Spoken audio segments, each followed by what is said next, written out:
Welcome back to another technical deep dive here in the debug zone. Today we're tackling a big question and breaking it down with insights from other users. Hopefully this clears up some misconceptions and helps you get the answer you need. So buckle up, stay a little curious, and let's jump right in.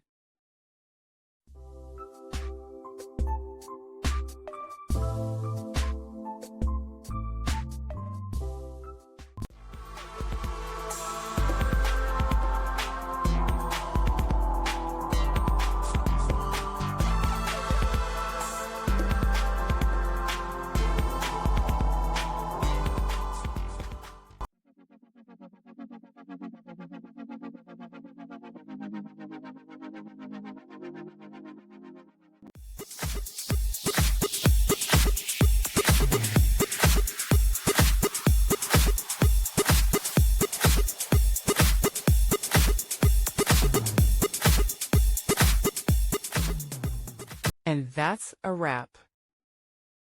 I hope you found the answer you were looking for.